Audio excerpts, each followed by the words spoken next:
Well, my friends, unfortunately no PS5 revealed today, but we got some brand new information, so we're going to talk about that in this video. If you enjoy it, drop a like. If you're upset about the fact that we didn't get a reveal, drop a like anyways, because it's not my fault. It's Sony that makes these decisions. I'm not Sony. But anyways, we had the PS5 conference. Now, one thing I do want to mention before we jump into the nitty-gritty of things, if you will, is that this conference, you got to keep in mind, it was actually meant for GDC, which the presentation was meant for developers. It wasn't meant for consumers. It wasn't meant to be a consumer presentation. It was meant to be a developer presentation, which is probably why a lot of consumers, a lot of fans most likely found it boring, unless you're a tech nerd that really loves to kind of dive into those like nitty-gritty details.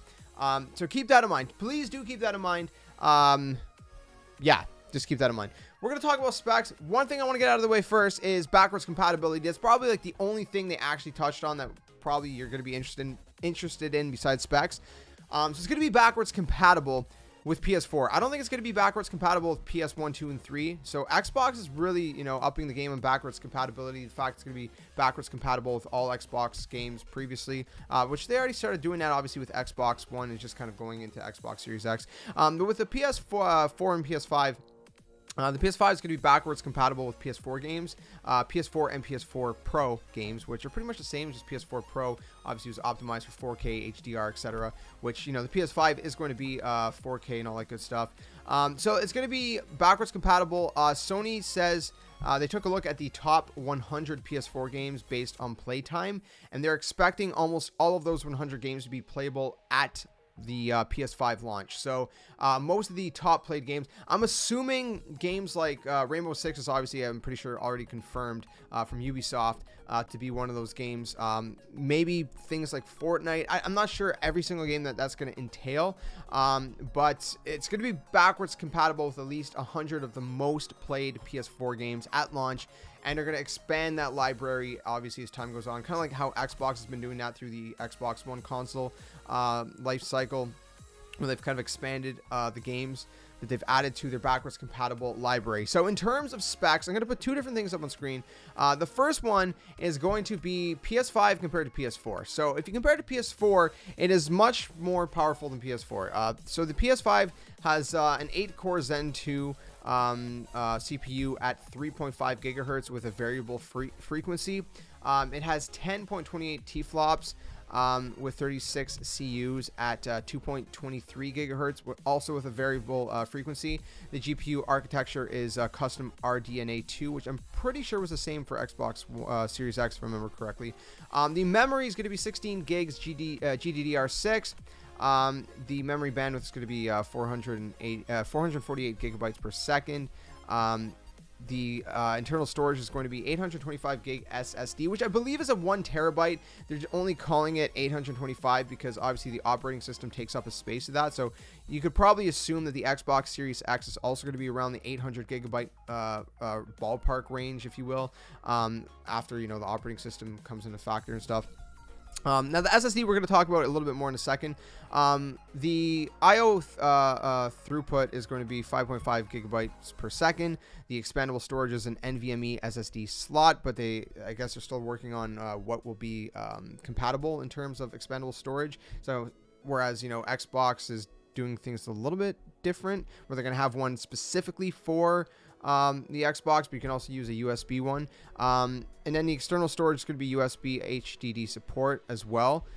So there is that option, just like Xbox Series X. And then the optical drive is going to be a 4K Ultra HD Blu-ray drive. So obviously, no surprise here. It's going to be 4K. We're not hearing exactly about frame rates and things like that. So we know that Xbox Series X is going to be 4K with either 60 FPS up to 120 FPS. What is the PS5 going to be? I don't know. I'm assuming it's going to be at least 60 FPS, but can it be up to 120 FPS as well? Only time will tell. And that's also going to be dependent on developers, on how developers utilize the hardware that is in each console as well, right? So you got to keep that in mind. Now, before we jump into the PS5 versus Xbox Series X specs, I'm going to throw up on screen in a second. The one thing that was notable is that the SSD in the PS5 is faster than the SSD in the Xbox Series X, almost by double. So the PS5's SSD can load 5.5 gigabytes of data in 1 second. The Xbox Series X SSD can load 2.4 gigabytes of data in 1 second. So pretty much almost, yeah, over double the amount in the PS5, double the speed. So that's going to be things like, loading times going to be a lot quicker on the PS5. I don't know if it's going to be exactly double the speed than the Xbox Series X, because there's a lot of things that kind of come and play and factor into this. But it's, it is worth noting and mentioning that it is going to be, on paper, double the speed of their SSD. So in terms of straight out specs, now the PS5 and the Xbox Series X are similar in various ways, but they're also very different in certain ways. So for the CPU, for example, they're both an 8-core Zen 2 custom CPU. The PS5 one runs at 3.5 gigahertz, and the one on the Xbox Series X is going to run around 3.6 to 3.8 gigahertz, which is not a huge difference. It's a little bit of an extra boost, but not, I don't know if that's going to be super substantial. I mean, every little bit you can suck out of the CPU and GPU and RAM and just everything, every component of the console is going to be crucial. But anyways, the GPU, 10.28 T-flops as opposed to 12 on the Xbox Series X. So Xbox Series X pretty much has 2 extra teraflops to work with, which they have 52 CUs, which the GPU on the PS5 has 36 CUs. So that's kind of more, I guess. I'm not 100%, I'm not going to pretend to know what a CU is, but from my understanding from the presentation, correct me if I'm wrong in the comment section below. From my understanding, CU is almost like, I guess, like a GPU's core. It's not a core, but you know what I mean? I guess what would be equivalent. Again, I could be wrong about that. The point is, the CUs do play a factor. I know that they do play a factor into, the processing power of the GPU, for lack of a better word, or phrasing. That made me sound like an idiot. I know. You can roast me in the comment section. It's okay. It's fine.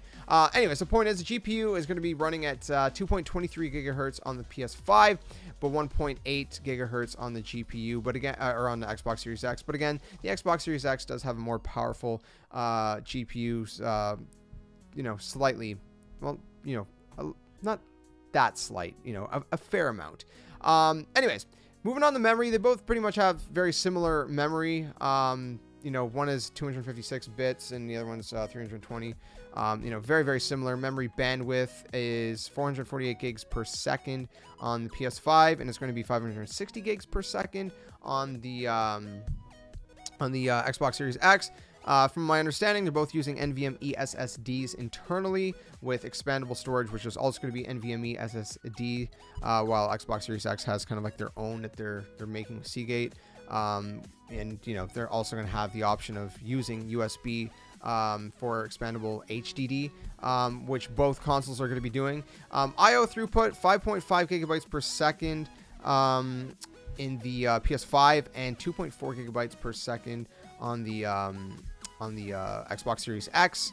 Of course, USB 3.2, I believe. Actually, I'm not sure if it's a 3.2. Yeah, I'm pretty sure it's a 3.2 as well on the PlayStation 5. It doesn't say it here, but I'm pretty sure they said it was. Both are using a 4K Ultra HD Blu-ray drive. Performance target we don't really have on the PS5, so we don't know what it's going to be. 4K 860 up to 120 FPS. I don't know. So those are the specs. That's everything you should probably most likely need to know about the PS5 and the Xbox Series X, how they compare and things like that.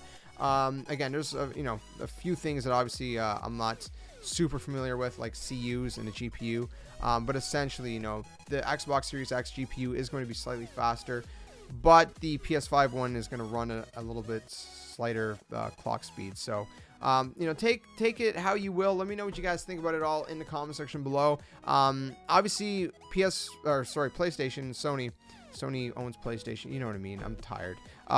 They're going to probably have, obviously another reveal soon.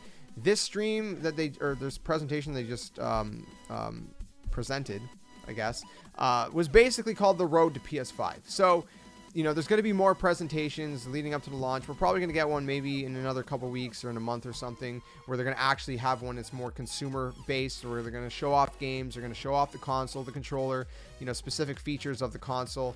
That's probably going to be the time to tune into that. So for now, this is what we get. Let me know what you guys think about it all in the comments below. Let me know so far if you're leaning towards Xbox Series X or PS5. Either way, it's a great time to be a gamer. No need to start a console war.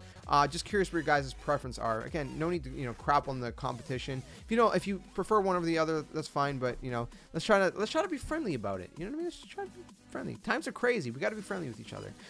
Anyways, thanks for watching. Drop a like if you guys enjoyed the information, and see you guys very soon. Another one.